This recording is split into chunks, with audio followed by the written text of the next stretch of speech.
semi-final #1 action. Johanne Defay out of Reunion Island versus Phillip Island, Australia's Nikki Van Dijk. Pretty evenly matched right now when we look at the stats on the average heat score as well as heat wins in 2017. Neutral priority to start always. Johanne Defay on the inside, gets the left, carves off the top. Smooth looking face of the wave. Another snap, a little bit more aggressive. Tries to get back up into the lip, a little bit missed time, late to the party, and goes incomplete. Well, we're going to have those semi-final nerves, Kaipo. We're going to have some butterflies. So these young ladies going to get that first wave just to try and settle things down, settle those nerves. You can see Johanne Defay maybe trying a little bit too much at the end there. A couple of beautiful turns, though, to kick things off, and then went for broke at the end. It is the semi-finals. You do have to let it all hang out. There's no more cruising through heats. This is the nitty-gritty, the pointy end, and this is what these athletes strive for, to get results like this. Been thoroughly impressed by the performance so far, but both of these ladies, here we go, going on the right. Nikki Van Dijk hacks one off the top, winds up off the bottom, through the lip, and goes complete for a 2-maneuver combo on her opening ride. Johanne Defay opening up with a 4.33. We'll see what the judges think of Nikki Van Dijk's opener. You know, no need to change it. It's what's got her here to the semi-finals. Let's have a look at Johanne Defay's first wave, utilizing her backhand attack. And as we said, a powerful weapon for Johanne Defay, trying to get that extra little bit at the end there and maybe pushing just a little bit too much. Nikki Van Dijk surfing the wave on its merit. First opening turn, nice, up and in through the lip, and finishes off nicely as well. So first roll of the dice, Nikki Van Dijk drops a 5.17, just gets that little bit of an advantage. Priority with the red jersey, Johanne Defay. We'll see which one she's going to select. Now, wow, did she show intent? Yeah, I think she did. She held Nikki Van Dijk off that wave, in my eyes anyway. We have a priority judge up in the judges tower that's watching all the paddle and the movements of all of our surfers to determine that priority. When you have that P next to your name, that means you have first right away on any wave that comes through. However, if you do show intent and still don't take off on that wave, you could lose your priority. Key ride means that we got to catch up with some rides that happened while we were away. Yeah, Johanne Defay with priority, opting to split the peak with Nikki Van Dijk. Will follow Nikki, though, using that frontside attack. Beautiful, tight in the pocket. There's that nice swooping turn. I love the style of Nikki Van Dijk, that really wide, solid stance.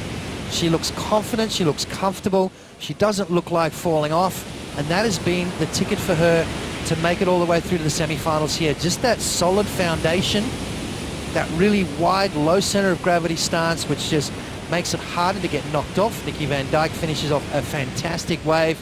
We'll catch up with Johanne Defay on the split side of the peak, using her backhand attack. Beautiful top turn into that secondary maneuver, and then finished off strong. So Johanne Defay wiped out on her first wave, made sure she finished out on her second wave. The timing was a lot better. She didn't seem as rushed, starting to settle into it. Kaipo. Here comes a wave. Is she going to utilize that priority right now over Johanne Defay? Kind of shoulder to shoulder. Take a look at it. Johanne takes a couple strokes, no harm, no foul for Defay, because she's under priority, so she can just continue to surf out, not worried about losing any advantage. Van Dijk, however, is in the pressure situation where she's going to have to make a choice when she sees a wave. Yeah, beautiful set coming through right now. Nikki Van Dijk looking at this one. Van Dijk pulls the trigger. She's going to go, winds up off the bottom on the backhand. Nice carve to start off. Patient with the pace of the wave. Gets a second turn in. Little bit of warble, and she negotiates that no problem and continues to pace herself through this left. On the finish, stands up and goes complete and looks to chuck that 5.17 away. What do you think, Potts? Did she do the job? Yeah, it was a little bit more intense. Let's have a look at the first turn, which is really key out here at Sakurama. Sort of more of a transition maneuver, more of that horizontal turn just to reposition herself on the wave. Now she starts to unload, the wave starts to stand up, and she gets a bunch of turns through the inside. So rapid fire, combination of turns, finishes off on her feet. I think she's going to better that 5.17. And I think she's going to extend her lead just a little bit over Johanne Defay. You can see a different angle here from Nikki Van Dijk. Showing confidence and finished off nicely. Maybe not as radical as she would like to have on that end maneuver, but nonetheless finished off on her feet.